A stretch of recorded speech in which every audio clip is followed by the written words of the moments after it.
Pamirsa saking 127 desa ring Kabupaten Buleleng, 50% kekantenang tensida ngicenin bantuan langsung tunai dana desa BLT DD gelombang kaping kalih sane akeh nyani 300 tali rupiah.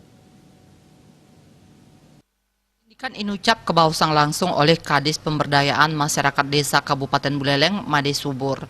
Manut dane, wow 50% saking 127 desa, sane kejan tenang sayaga. Tiosan desa inucap taler mausang, dorong presiden ngicenin wantuan, sangkaning ngarepin pialang sumber dana ring desa suang-suang. Made Subur ngawawahin, rau mangkin, pemerintahan desa patut nyelehin becik sajeroning pengelolaan dana desa, napi malih pandemi COVID-19 diurung kejan tenang galah ical nyane.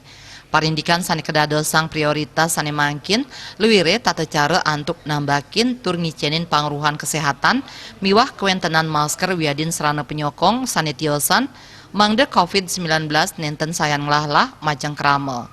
127 kami prediksi sampai ke 50. Artinya sudah pasti nggak siap? Pasti nggak siap. Alasannya? Sediaan anggaran untuk kegiatan. Solusinya?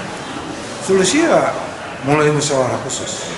Jadi itu ditetapkan oleh musyawarah khusus bahwa dia tidak akan menyampaikan bantuan BLT yang besar. Kenapa? Karena kesediaan anggaran tidak ada. Jadi memang regulasi memang memungkinkan? Ya, memungkinkan. Karena ini kita kan sudah new normal. Sudah banyak orang kerja, berusaha sudah bisa, dan sebagainya. Harapan kita